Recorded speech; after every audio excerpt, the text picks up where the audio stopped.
course, security. I know CS Kindiki has also been there quite a number of times. There also have been issues to do with human-wildlife conflicts, and those the ministers in charge of tourism have also had an opportunity. There are many others who have not had an opportunity. We are making efforts to make sure that you find an opportunity. I will not encourage you to go the Margaret Thatcher regime way, where there was a scandal that was called cash for questions, where cabinet secretaries would pay members of the House of Representatives to ask questions so that you may be able to come and answer them. But we, in the leadership, will make sure that whenever there is a question that touches on any of your departments, for those cabinet secretaries who have not had the opportunity to appear before the House, to be able to prioritize those particular ministries to come before the House. Lastly is to request our cabinet secretaries, every time you find an opportunity to come and answer to a question or to a statement requested by a member of parliament, please take that time as also an opportunity to espouse on government policy. And maybe, for instance, I don't know, CS Elliot Owalo has not been there, for instance.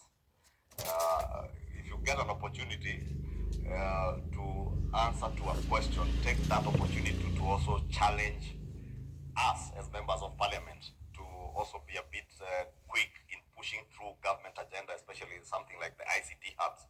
It's a perfect opportunity to come and speak to members of parliament and to the country, because you have almost a whole hour on TV free of charge. So it's a very good opportunity to also use that to espouse on government policy and push our agenda and market our agenda to the people of Kenya. And I hope many of you would have that opportunity this year. We'll make use of that time in the House.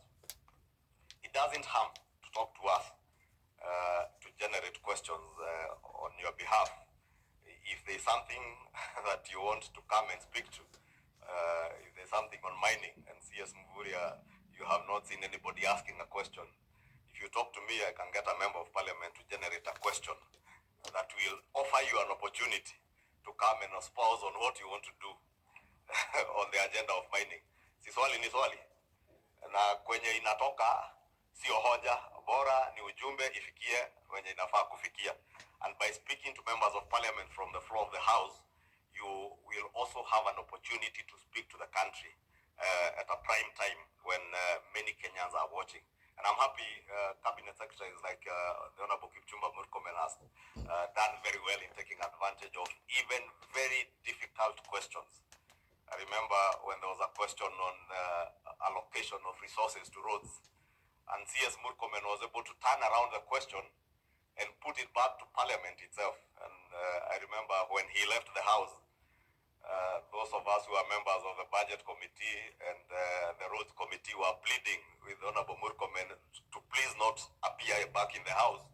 On the Kamukunji, he promised that he would even want an opportunity to have a Kamukunji with members of Parliament.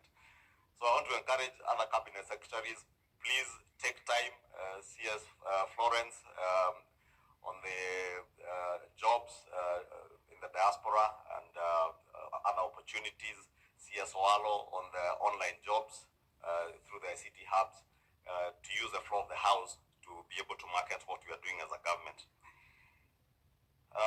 Your Excellency, I know there are also some touchy issues that we'll be speaking to, issues that touch on our conduct also as members of parliament, our participation in the House, how as members of parliament who are on the government side ought to carry ourselves on in the House and even outside the House. We've had a number of challenges, a few of them, where, for instance, and this is the best case example, Your Excellency, we have delays in disbursement of NGCDF.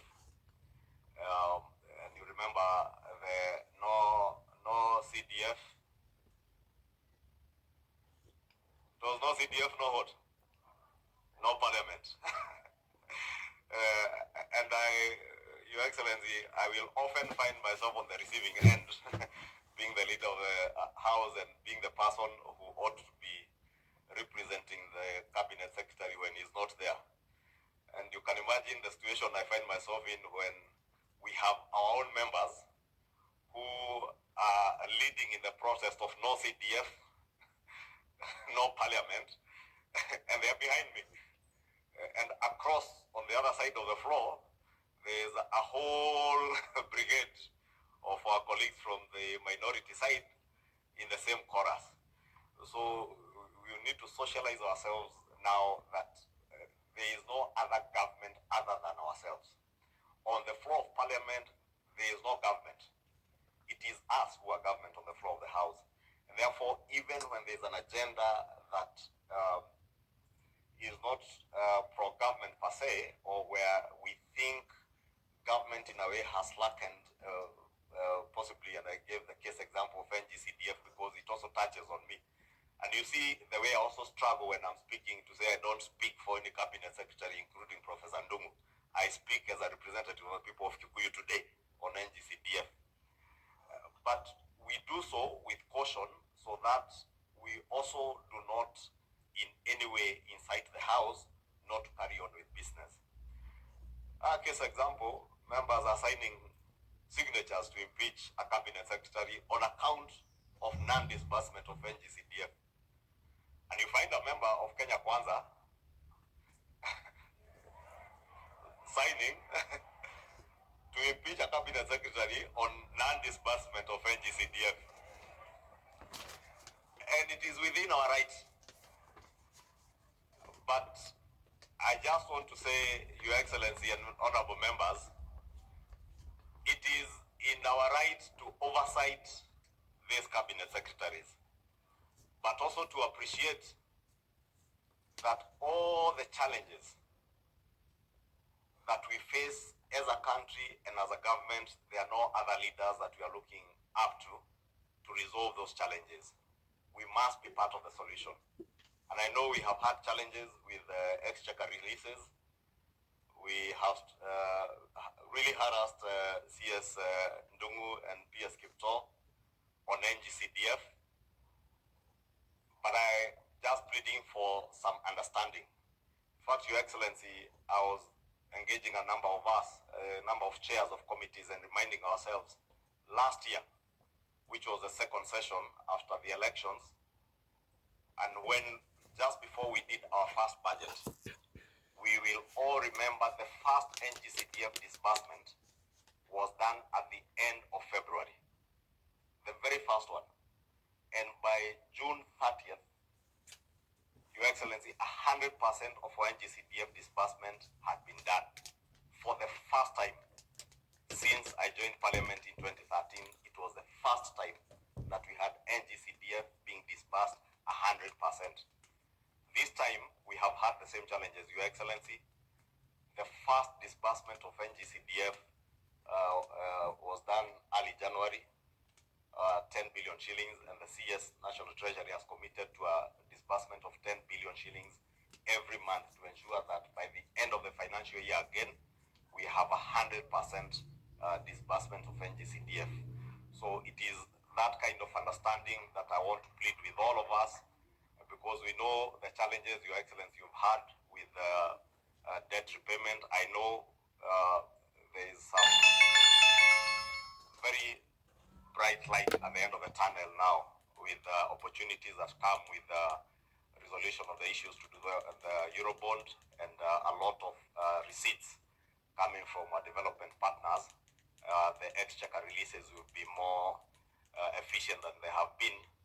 And these challenges, Your Excellency, are not just in Parliament, and that's why I thought it was fair that I raise this matter here, because I know these members of Parliament also have a lot of pressure, including myself, from our constituents, when NGCDF disbursements are late and children are waiting for bursaries. But we must also not forget that the first disbursements that were done, I think, to the Ministry of Education touched on capitation to our schools. And without the capitation, you can imagine the situation would only get worse. Therefore, it's more important, even as we fight for our disbursements for NGCDF, to also be cognizant of all the other competing challenges. And I say this because I have been chair of the Budget and Appropriations Committee in the last Parliament. And I'm certain if Honorable Dindi Nyoro stood here, or Honorable Kimani Kuria, our Chair of Finance, they would tell members the same because they have a view of the situation as it is in the country. Your Excellency, with those very many remarks, allow me to now invite our leader of majority in the Senate to give his brief remarks, then invite our Deputy President for his opening remarks. Thank you and God bless you, and wish you all a good engagement throughout the day. And for the cabinet who will be here for another 2 days, all the best in your engagements. Thank you. Thank you, Kimani. Your Excellency, the President and the leader of our party, the Deputy President of the Republic, colleague legislators, members of cabinet, and I guess everyone who's here, I greet you all good morning. Good morning once again. Well, I never tire, Your Excellency, to say how much it's a privilege for us to come together, especially those of us that are in Parliament. And we know the journey that we have walked to get this opportunity to interact and reflect on our journey this far, share what our views are, the challenges that we are facing, and how we can forge ahead to achieve the objectives that we set out for ourselves when we went out and spoke to the people of Kenya. Therefore, Your Excellency, allow me to appreciate this opportunity on behalf of the members of the Senate to interact with you and the members of the executive to share ideas and also just give an update of our work in Parliament, what is before us, the challenges that you're experiencing, and then forge ahead together as one united team. At the Senate, Your Excellency, we have had also a busy season the last few months, just before we went on recess. If you recall, members, actually, it was on account of business before the Senate that we had to stop the last PG, and we had interacted and reached a point where members were just about to make their remarks on various issues. But then because of the pending legislative work that was before us, we stopped and agreed to reconvene again. We're glad to be back here. At the Senate, Your Excellency, we have considered quite a significant number of bills that are key to the promises that we made to the people. And I want to take this earliest opportunity to appreciate the members of our side of the House who have all been extremely supportive. And at the times when we needed them, at least 90 to 99% have showed up and voted with us. It's not a very easy experience. And I say this knowing that perhaps very few people understand that remark. Perhaps only those that have served in the Senate understand the difficulty of raising the magical 24. It's never an easy business. And I am to appreciate that this present term of the Senate, members have been extremely supportive in passing business that has been forwarded to us. Quickly, Your Excellency, in the interest of time, I will mention that we are anxiously awaiting the housing bill, which the Honorable Lichungwa has spoken about. Once our colleagues in the Assembly conclude on it, we will definitely consider it. Chances are we have our slight different views on one or two issues, but as you know, we have been quite fast at agreeing and closing ranks every time us and the Assembly have a different view on any particular matter. In fact, I'm glad to report, and I appreciate our colleagues in the Assembly as well, that the 2 or 3 bills that have gone through a mediation process this time, within the first meeting, we were able to close ranks and agree, meaning those from the Assembly were able to see things from our perspective as Senate, and us were able to understand you as our colleagues from the Assembly. It's not very usual. The last 2 terms of Parliament, that never used to happen. In fact, it used to be, the meetings actually used to break down, Your Excellency, on account of who chairs. You sit down and you have the team from the Assembly, the team from the Senate. Just to agree on who leads the meeting will break that mediation process. But I'm glad and happy to report that we have come out of age as an institution and are now focused on the things that matter. Of course, we have quite a heavy program, but there are about 2 or 3 or 4 bills maximum that I just want to report, Your Excellency, that we shall be giving priority in the next few, maybe 2 or 3 weeks to conclude on, because of how key and integral they are to many of the plans that we have as an administration. The Food and Feed Safety Bill that is presently before our Agriculture Committee is in second reading, Your Excellency. And by the end of this week that you're beginning, we should be able to conclude on its third reading, because the report has been tabled and our committees have proposed the amendments to what you had done in the Assembly, Mheshimiwa Ichung'wah. So I believe we should be able to declare, and I declare this in your sitting, Your Excellency, that I propose and request our colleagues the percent record that we have. There is no government bill that has come to the Senate and has been defeated on any account. We amend, that is within our mandate, and that's our business. So I expect that on this water amendment bill, and Your Excellency, you know, this is a bill that allows us to keep the promise that we made on the various water institutes that are in our counties, allowing them to enter into PPP agreements. Because as an administration, and Mheshimiwa Ichung'wah has spoken to this, you know very well that we don't have sufficient resources to roll out water programs in all our counties.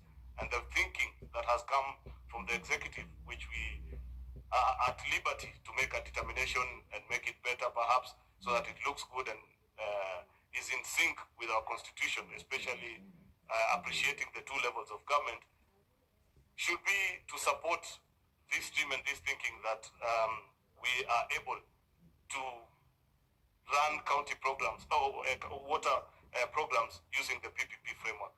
Finally, Your Excellency, are the three agriculture bills that Mheshimiwa Ichung'wah mentioned.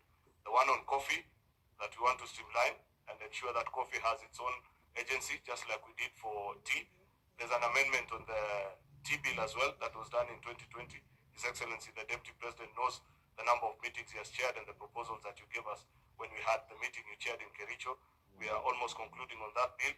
And on sugar, there's a lot that you're doing in the sugar industry, Your Excellency. Our committee has agreed with virtually everything that the Assembly did, save for the zoning part. We have challenges. We appreciate and we agree with you that it is important to do zoning so that we can foster privatization. But the zoning formula that our colleagues in the Assembly took, we hold a slightly different view. We agree with the zoning that was proposed in the task force report that was done in the year 2020. And that's what we shall be proposing. Then, of course, we'll conclude. Finally, Your Excellencies, you know that little assignment that you gave us between the leader of majority in the Assembly and myself on the national dialogue. We begin that conversation today. It is important you make mention of that very difficult exercise that you gave us, because the report begins the journey tomorrow in the Senate. At 2:30, we shall begin debate. There are many things that are beneficial to us in that particular report. Therefore, I'm pitching to you that perhaps you help my members who have very radical view on that particular report to support, and we pass it so that we do other things. Of course, the BPS is here. We know that as a Senate, we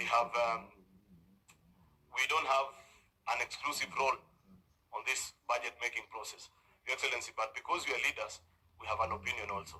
And there's something that I'd wish to share, that a concern that senators have, which we would wish to make as a request to you as a leader of the executive and as our colleagues in the Assembly as well. If you look at our counties, Your Excellency, because of many of them borrow their budgeting framework from what is done in the executive. And we have done well in managing this economy, despite all the difficult challenges that we've had. But Your Excellency, there's something that we can improve, and we should as a team. When doing our budgets, including the BPS that has been laid, the business of setting extremely high revenue projections and budgeting on it leaves us with pending bidding, on-source revenue of 1 billion shillings for a county that the last financial year collected 100 million. Then they issue jobs of 900 million. What do you have? People that are despondent, they have jobs they have done, but they cannot be paid because that money is not there. That practice, they borrowed it from us in Parliament and at the county. Unfortunately, as Senate, we don't have a say in that matter, but because we are leaders, we wish to plead with you, the executive, and our colleagues in the National Assembly, that as you consider this year's BPS, build your budget at least on, if it is a revenue projected growth, let us be realistic. A maximum, our revenue growth doesn't go beyond 10% in a financial year. What is the wisdom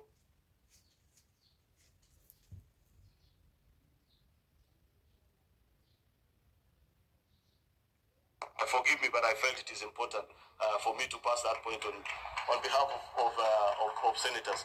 Therefore, with those very many remarks, colleague senators, allow me to take this opportunity to invite the truthful man. You know, Your Excellency, as you were walking, I was reminding, for those of us that used to come to this hotel for Tangatange meetings, I was reminding His Excellency, the Deputy President, that his stint at being a truthful man did not begin when he became Deputy President. One evening we came here for a PG meeting.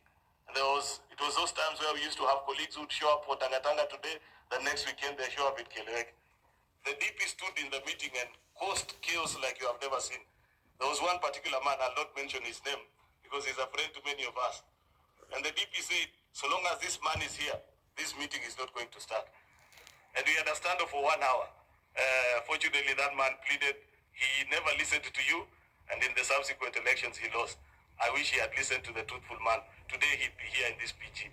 With those remarks, allow me to welcome our Deputy President, His Excellency Rigathi Gachagua. A round of applause, please.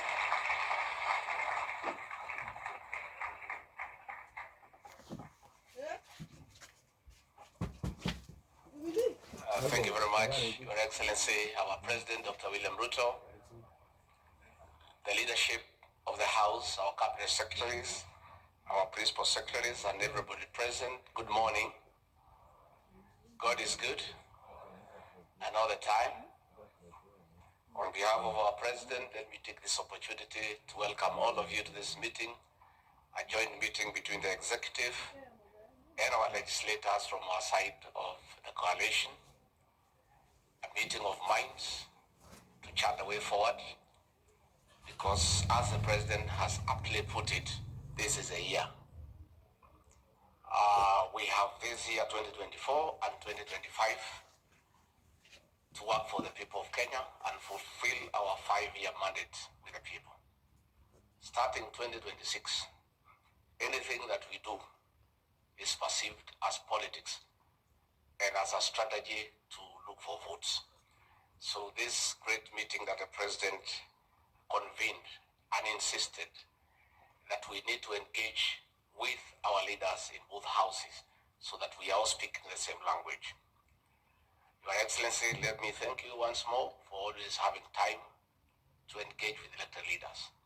It is your philosophy that elected leaders are very important and you cannot get far without their input. And that is why when the executive retreat was convened, you insisted that the legislature should be here so that we discuss and not talk in the same language. Before I invite the President, I just had two things that I wanted to say. One, I want to thank our members in both houses for the support and the commitment in making sure that our legislative agenda carries the day in Parliament. And I want to say that we'll continue to engage all the time so that we are all looking at things the same way, because we serve the people of Kenya and we all belong to the same administration. Secondly, I want to ask our Cabinet Secretaries and Principal Secretaries to replicate what the President and I do when we are going out there. Anytime the President is going to a county, the planning is done together with the leaders, especially from this side, the people who support the government. We want to ask our Cabinet Secretaries and Principal Secretaries, when you have some programs in a certain county, please talk to the elected leaders. Let them not hear that you are there from some posters that have been posted, or they are hearing from the media. It is not right. It is not respectful. Even where you are going and you have been invited by governors, you are in the national government. And these are the people we work together in the national government. Let us involve them. And if the President has time to engage them, I have time to engage them, you should also have time to engage them. And I also want to plead with our CSS and our PSS, don't relegate consultation of elected leaders to your personal assistants. do it personally, because we do so ourselves. When we are going out, the president creates a day to engage with leaders from that region, understand the issues, agree on the program, and everything is very seamless. I do the same. So let us from here have time to talk to elected leaders, because it is the right thing to do. Again, we also want to ask the leadership of Parliament to also consider, much as you have the role to oversight government and call our ministers to Parliament, sometimes it becomes very difficult for us to work because our ministers are perpetually in the House, in different committees. I think Your Excellency will request a meeting with the leadership so that we agree on how to balance between ministers appearing in Parliament to answer questions and also be available to serve. Because sometimes even we have cabinet committees, we are not able to prosecute our agenda because ministers are in out of Parliament. But I believe with some engagement with the leadership, we can agree on an acceptable way where we allow ministers to function at the same time they appear before Parliament. Finally, on the National Government Constituency Development Fund, our members, you know for sure, and it's not a secret, that our courts wanted to do away with this fund. But our president, having been a member of Parliament, appreciating the importance of that fund, in his magnanimity, fought very hard to ensure that this fund stays. And it was the right decision, because this fund is a fund that is felt. Because one, is only 6% that goes to recurrent. Everything else goes to development. So when the government, led by our president, has a few challenges in terms of availability of exchequer because of the challenges of revenue collection, we also want to ask our members, likewise, to extend the same magnanimity when the Parliament is taking a decision on how to react when money is not available on time. I have sat with the president many times, and I want to confirm to you that he is on the neck of Professor Noah and P.S. Kipto to release money to members of Parliament through the fund. And he is very clear that it should always be given a priority. So some of us who sit with him making those decisions, when we see you joining the other side of the House in a way that is a bit demoralizing, we feel a little bit low. So I want to ask you kindly to be magnanimous, to appreciate the challenges that we face as a country, and to know that the president from where he sits is your number one supporter in terms of having funds to implement your mandate. I think with that understanding, it will help the situation as we move on. Finally, before I call you, Your Excellency, to address these great people, let me ask everybody here, the executive and the legislation, let us focus on helping the president to succeed.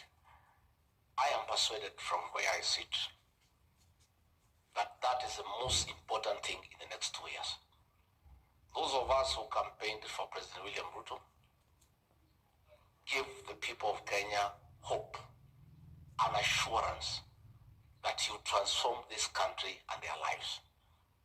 We therefore have a duty to make sure that President William Ruto and his administration must succeed. Let us spend time and focus in activities and programs to make sure that the president honors his mandate with the people of Kenya.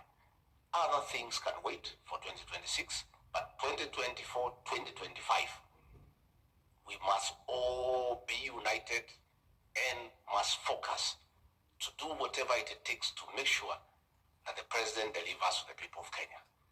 Finally, Your Excellency, I had somebody saying that you should not look at the rear mirror. I want to encourage you to continue looking at the rear mirror, because the inventor of the motor vehicle was not mad by putting the rear mirror. In your leadership, Your Excellency, you have made it very clear that no Kenyan should be left behind. So you must continue looking at the rear mirror to make sure that all Kenyans are on board and they are not left behind. Again, Your Excellency, there are also people who would want to derail your vehicle. There are those who like to puncture the rear wheels. There are those who like to remove goods from your pickup behind. You must continuously look at the rear mirror and the side mirrors so that anybody who may want to derail your vehicle, you are ahead. And again, Your Excellency, your pace is too fast for those of us who help you, myself and these cabinet secretaries. Sometimes you are too fast, you leave us behind. So continue looking. So when you find your deputy is being left behind, you urge him to come to catch up with you and the rest to catch up with you so that this country can move forward. With those few remarks, let me request you to be upstanding and help me to usher in our leader, the President of the Republic of Kenya. Makofi.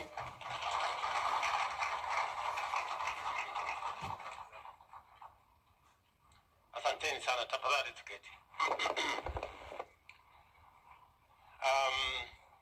Mr. Deputy President, leaders of majority, National Assembly and Senate, Cabinet secretaries present, senators, members of parliament, good morning. Hamjambo. Let me take this opportunity to welcome all of us to this retreat of both the executive and our members of the legislature. Karibuni sana to Naivasha. I came last evening. I thought we were going to have a bonfire, but I found many of you had already, I think you had other assignments.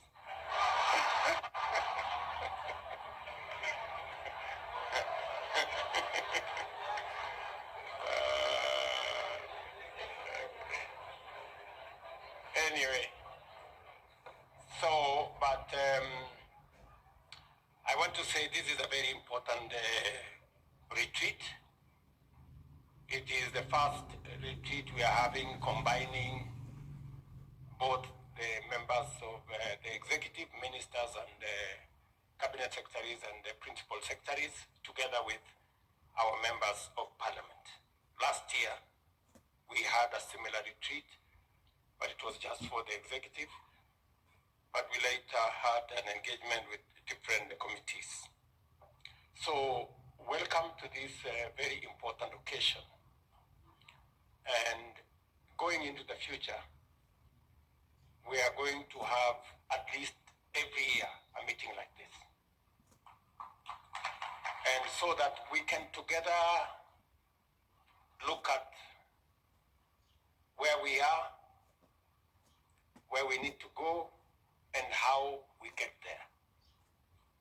I must say from the beginning that I am a very proud leader of this team.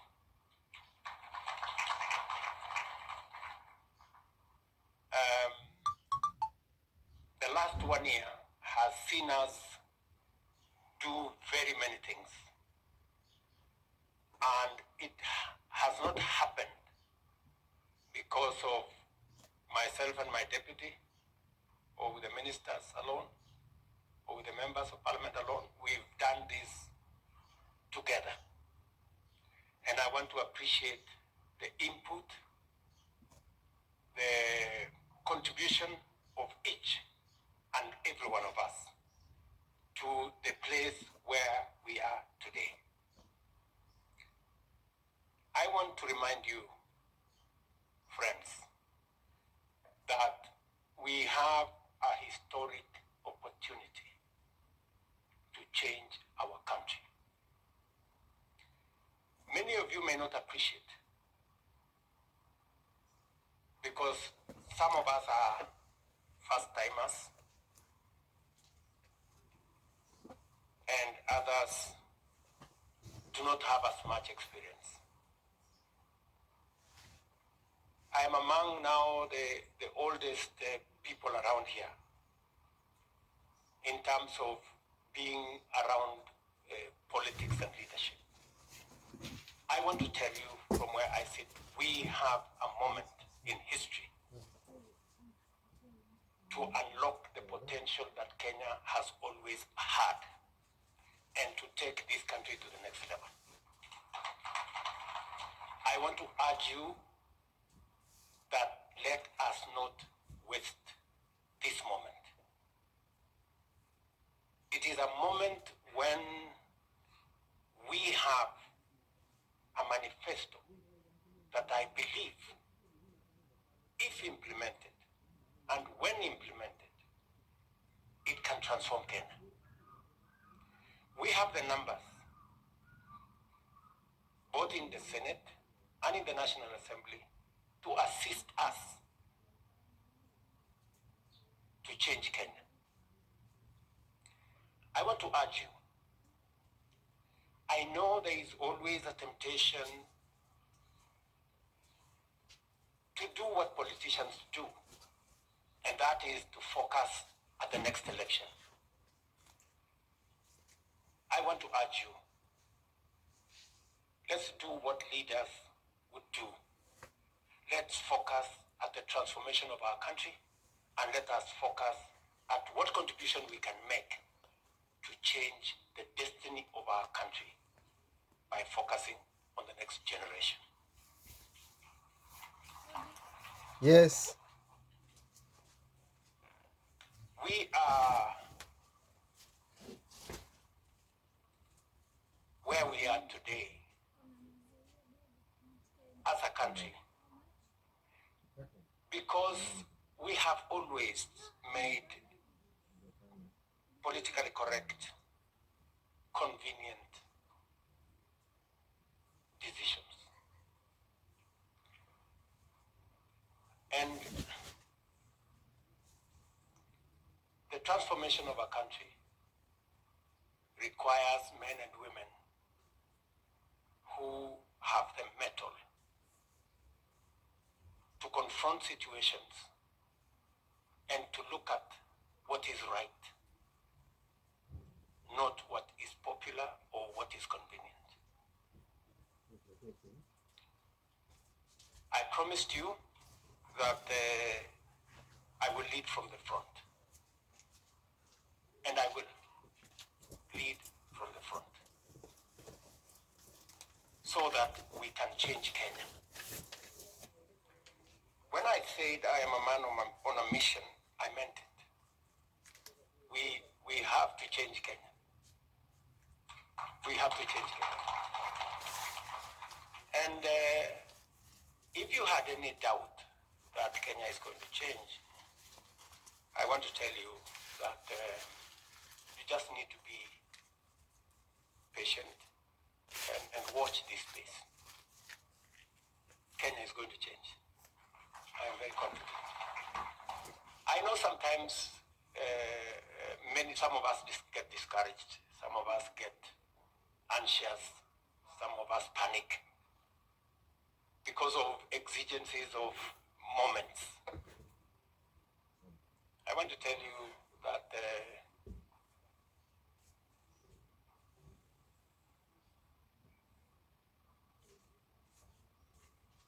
we are going to take Kenya to where we've always wanted Kenya to be.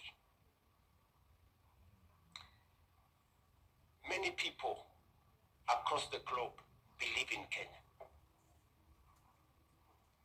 We must not be the ones who do not believe in our country. There are many people who have confidence in Kenya. I have been to many fora where Kenya is held in very high esteem. We must not be the ones to undermine our own country.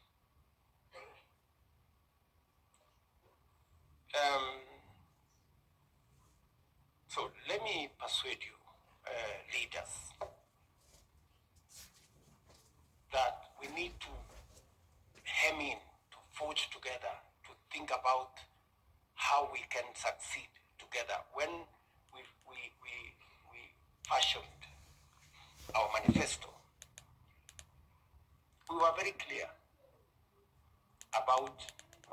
wanted to take Kenya. We were very clear about how to deliver on jobs. We were very clear on how we wanted to deliver on health. We were very clear on how we wanted to deliver on food security. And we went out to the people, and the people gave us the mandate against a very difficult political terrain. We must not let them down. We must stay focused and deliver on this commitment. Let me just tell you a couple of things, because this meeting is a meeting that is a continuation of the PG we had. So I don't want to prolong what I have to say. I also want to listen to what others have to say. And it is good that today we also have our CSS and PSS so that we can have a convergence of thinking.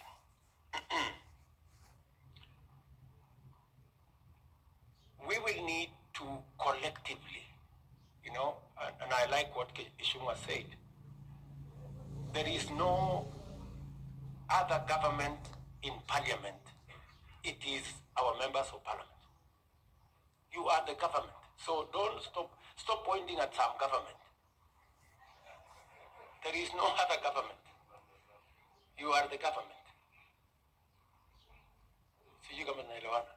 Yes, you are the government. So don't imagine that there is another government, I don't know where. We all went to the elections. We campaigned on the same podium. You heard me talk about housing.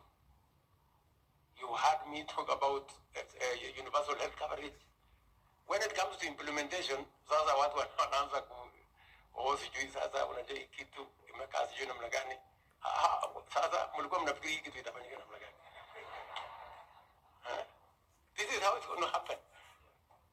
When the rubber meets the road, don't start kusema ilikuwa ikaenda ikarudi. Hapana. We stay the course.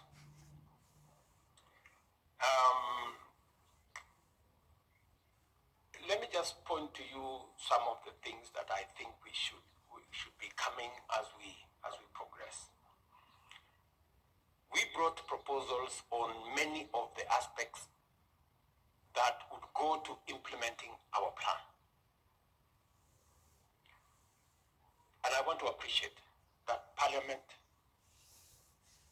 has been instrumental in making sure that the proposals that have come from the executive, from the ministers and principal secretaries, as they tailor the programs that are necessary for us to implement the plan and proposing budgets for it, Parliament have done their bit, making sure that there are resources that are allocated for us to be able to implement the plan. One of the big successes that we have had is on matters food security. I think it is a big issue. We had a situation where we had a crisis, and the crisis was not limited to Kenya. The crisis was global because of what happened with conflicts around the globe, because of matters of climate change, because of the drought. We had a we had a crisis in our hands. By God's grace, we got rain. We had a good plan. You people allocated money for fertilizer. The Ministry of Agriculture and all the other agencies helped in making sure that that fertilizer got where we wanted. And I can report to you that yes, today we have a better harvest than we have ever had in the last 5 years. And we have today also upped our plan for next year to increase fertilizer that is available. I want to ask all of us here as leaders to look out. You know, you as members of parliament, look out, make sure that you work with the ministry to make sure that your constituents, your regions, your areas have access to subsidized fertilizer. We have standardized the cost of fertilizer as 2,500 for all fertilizers. Speak to Mithika Linturi, speak to his peers, speak to the cereals people, speak to all those, and make sure that they do what they must, coordinate with them so that you can get the right farm inputs in your areas. We are proposing to expand the coffee cherry fund. Again, in the supplementary estimates, we will be coming to Parliament to ask for some allocations. We are working on with the Treasury on how that can be facilitated, because coffee has had a very difficult time with the cartels and all the other characters in there. But I think it is taking a turn in the right direction. So we will be working with you to make sure that we settle that. Same thing to do with tea and all the legislations that are on the pipeline, and also in the sugar sector. We have just disbursed the first 1.7 billion in the sugar sector. We are working on the reforms in that sector, and hopefully in a couple of months we will be able to have a new space for our sugar industry to flourish again. Also, as you have heard me commit, we are working with KCC. We will be coming to Parliament for another allocation of maybe about 1 billion shillings, just to make sure that our milk producers are paid on time. We have made a decision together with the stakeholders. I had a long meeting with them in Nakuru.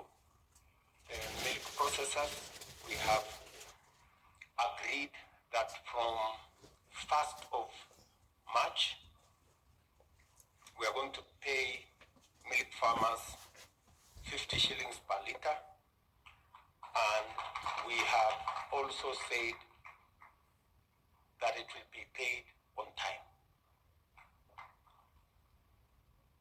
We are also working so that from the 1st of July, like happens elsewhere in the world, that farmers are paid every 15 days. Because those farmers who are doing commercial dairy deploy a lot of capital, so they need money regularly. So we are working with the industry so that we can deal with that. We are also working with development partners to enhance the capacity of our processors so that we can restructure our milk delivery so that we concentrate on two areas. We concentrate on supplying the lower market, and we have a big opportunity for export. It is a very positive thing that actually our milk products, the premium milk products, have markets globally, including in the US. So we have an opportunity to reconfigure that space, and we are working with the milk processors in that corner. We also will be coming to Parliament to ask you to, because we are working with some development partners, to see how we can resource the Agricultural Finance Corporation give it more leverage to be able to support our farmers with affordable credit. I want to congratulate all of us that we have now the 4 pieces of legislation to underpin our universal health coverage. Congratulations to everybody. I know the ministry and the committee in Parliament and Parliament itself, you have done a phenomenal job, and I very sincerely appreciate. We are now working on the regulations, and we want to see whether we can conclude this. I don't know, Susan. I don't know if Susan is here. Okay. When do you think the regulations will be done, Bwana PS?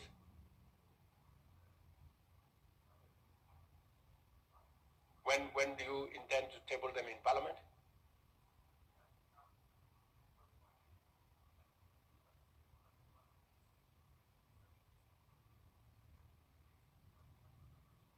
So within 15 days or 10 days?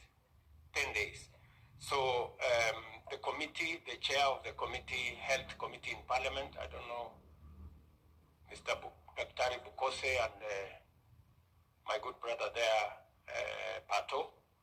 So please coordinate, because those are very important instruments for us to be able to roll out the universal health coverage.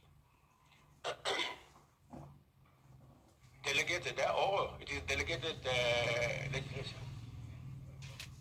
Okay. Mheshimiwa, more fire there, and Chepkonga and my good friend Kishimo. So please, let's see how we can accelerate that, because we made a commitment that the people, indigents, we're going to pay for indigents, the people who cannot afford, and then we are going to adjust the contribution framework so that everybody pays a commensurate or a proportion of their incomes. Let me also tell you that we were elected on a platform of creating jobs. It is important. And I have always made the argument that if we are spending, and you in Parliament are the people who allocate money, we are spending 650 billion every year for the education of our children,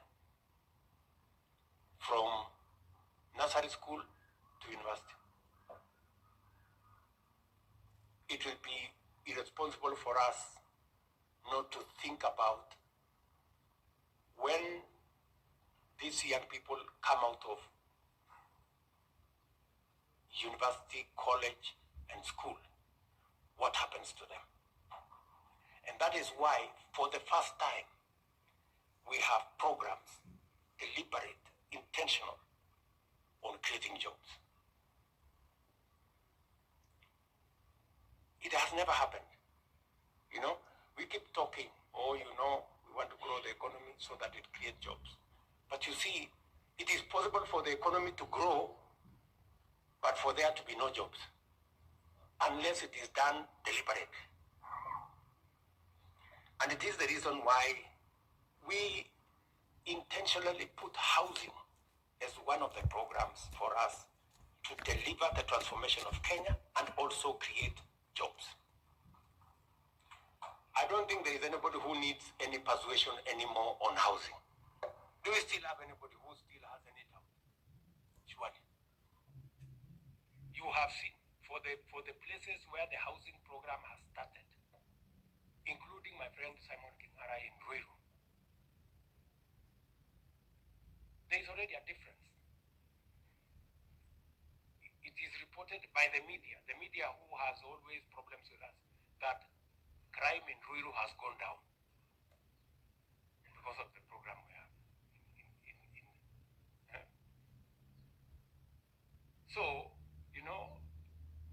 So there is a whole ecosystem of positive vibe when we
making sure that we have decent households, and making sure that we have new home owners.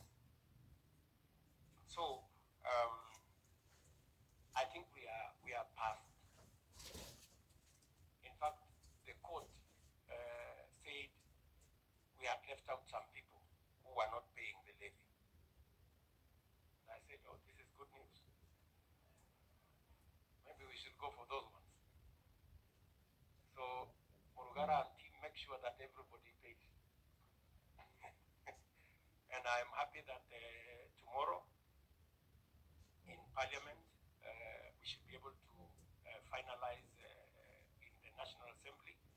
Let us progress it to the Senate and let us get working. Let me tell you this. We will implement the housing program. I don't want to say by whatever means possible. I have just said we will implement. We will. Because it is what other progressive countries have done. It has worked. It is not an invention. It is what it is. You know? And even those who are opposed to the housing program, it is not because they don't know that it is the right thing. Their problem is that it is us who are implementing, not them. It is just as simple as that. That is their quarrel. In fact, when I had one of our friends say yesterday, when, I don't know, the day yesterday or the day before, that when he sees things, he feels like crying. It is true. Because they are now wondering, it was actually true that housing was possible, and we wasted time on reggae. Yeah. They feel like crying because they can actually see this housing was actually possible. So that's what it is. Many people thought it was not possible. They can now see that it is possible. I want to ask us here, especially our members of parliament, to pay very special attention to some of the things we are doing, because we are setting up the exam of 2027. So